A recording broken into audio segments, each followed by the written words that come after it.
తపస్సుకాల 2వ ఆదివారము. ప్రియ సహోదరి సహోదరులారా, నేడు తపస్కాల 2వ వారంలోనికి ప్రవేశిస్తూ ఉన్నాం. ఈ ఆదివారమును దివ్య రూపధారణ ఆదివారమని పిలుస్తారు. ఎందుకనా ప్రతి సంవత్సరము తపస్కాల 2వ ఆదివారం నాడు సువిశేష పఠనము యేసు దివ్య రూపధారణ గురించి ఉంటుంది. నేటి మొదటి పఠనంలో దేవుడు అబ్రహామును పిలుచుట, అబ్రహాముని ప్రత్యుత్తరము గురించి వింటూ ఉన్నాం. మనం పొందుకున్న రక్షణము మన కృషి ఫలితము కాదని, అది దేవుని ఉచితానుగ్రహమని 2వ పఠనము పౌలు గారు చెబుతూ ఉన్నారు.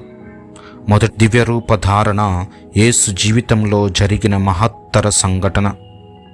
ఇదొక గొప్ప దివ్య దర్శనము. దీనిని మనం 3 సువార్తలలోనూ చూడవచ్చు. మత్తయి సువార్త 17వ అధ్యాయము 1వ వచనం నుండి 13వ వచనం వరకు, మార్కు సువార్త 9వ అధ్యాయము 2వ వచనం నుండి 13వ వచనం వరకు, లూకా సువార్త 9వ అధ్యాయం 28వ వచనం నుండి 36వ వచనం వరకు.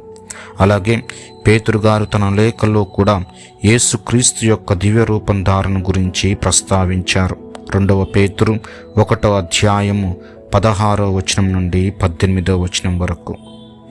యేసు పేతురును, యాకోబును, అతని సోదరుడగు యోహానును తన వెంట తీసుకుని ఒక ఉన్నత పర్వతము పైకి వెళ్ళెను.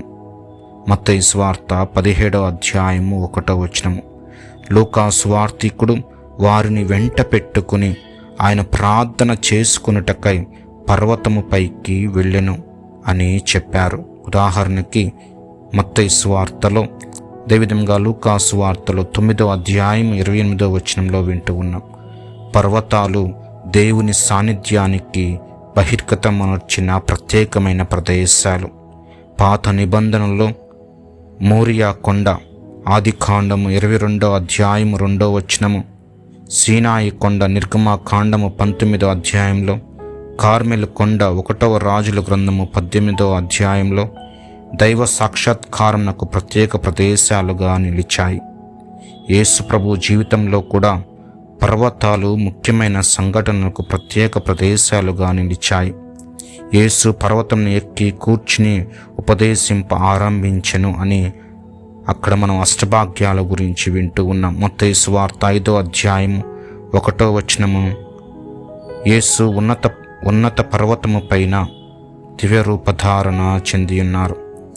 కాబట్టి ప్రియ సహోదరి సహోదరులారా, నేడు మనము ప్రతిరోజు వెళ్ళవలసిన కొండ దివ్య బలి పూజ. దేవాలయానికి రావాలి.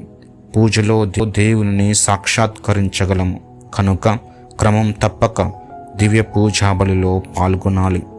భయాలను, శోధలను, పరధ్యానాలను పక్కన పెట్టి ఏకదృష్టితో పాల్గొనాలి. అప్పుడు మనము కూడా పేతురు వలె, ప్రభు, మనము ఇచ్చట నుండుట మంచిది అని మనస్ఫూర్తిగా చెప్పగలము. సుతో మోషే, ఏలియాలు సంభాషించెను. మత్తయి సువార్త 17వ అధ్యాయము 3వ వచనము. మోషే ఇజ్రాయేలు ప్రజలకు ధర్మశాస్త్రమును వసగాడు. మోషే ధర్మశాస్త్రమునకు సూచన. ఏలియా ప్రవక్తలలో ఒక గొప్ప ప్రవక్త. ఏలియా ప్రవక్తల బోధనలకు సూచన. మోషే, ఏలియా ఇరువురు పర్వతముపై దేవుణ్ణి దర్శించారు. యేసుక్రీస్తు వలె 40 దినాలు ఉపవాసము చేశారు. ఇచ్చట ధర్మశాస్త్రమునకు, ప్రవక్తల ప్రవచనములకు యేసు పరిపూర్ణము అని సూచించుటకు వారు ఇరువురు దర్శనమిచ్చిరి. నేను ధర్మశాస్త్రమును, ప్రవక్తల ప్రబోధమును సంపూర్ణమనుచుటకు వచ్చితిని అని మనము మత్తయి సువార్త 5వ అధ్యాయము 17వ వచనంలో యేసుక్రీస్తు స్పష్టముగా పలికియున్నారు. లో దాగియున్న పరమార్థము. ఇప్పటి వరకు శిష్యుల చేత ఒక బోధకునిగా, నాయకునిగా, రక్షకునిగా, మెస్సయ్యగా పరిగణింపబడిన యేసు తన నిజ స్వరూపమును తెలియపరచటము ఎంతో ముఖ్యము. ఫలితముగా శిష్యుల యొక్క విశ్వాసము దృఢపరపబడినది. ప్రభువులోనున్న దైవత్వము చూపించి ఫలితముగా శిష్యులను బలపరచియున్నారు. తండ్రి తనకు అప్పగించిన పనిని నెరవేర్చుచున్నారు. తాను మోషేతోనూ ఏలియాతోనూ మాట్లాడుట ద్వారా తాను ప్రవక్తల ప్రబోధములను, ధర్మశాస్త్రం రద్దు చేయక సంపూర్ణ మనుచుటకు వచ్చి తిని అని తెలియజేయుచున్నారు. అలాగే యేసు దివ్య రూపధారణ పరలోక పరమరహస్య అనుభూతిని తెలియజేయుచున్నది.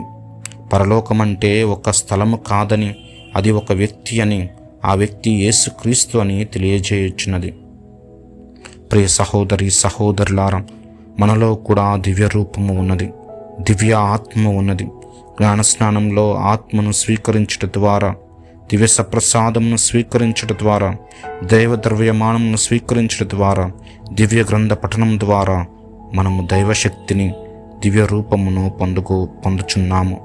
క్రీస్తులోని దివ్య రూపమును చూచిన వారు విశ్వాసమందు బలమును పొందుకున్నారు. మరి మనలో ఎంతమంది మనలోనున్న దివ్య రూపమును చూచుచున్నాము? ప్రార్థనా జీవితం ద్వారా, విశ్వాస జీవితం ద్వారా మన ఆధ్యాత్మిక జీవితంను చూచి ఎంతమంది విశ్వాసంలో బలపడుచున్నారు? కనీసం మనమైనా బలపడామా? ఆత్మ పరిశీలన చేసుకుందాం.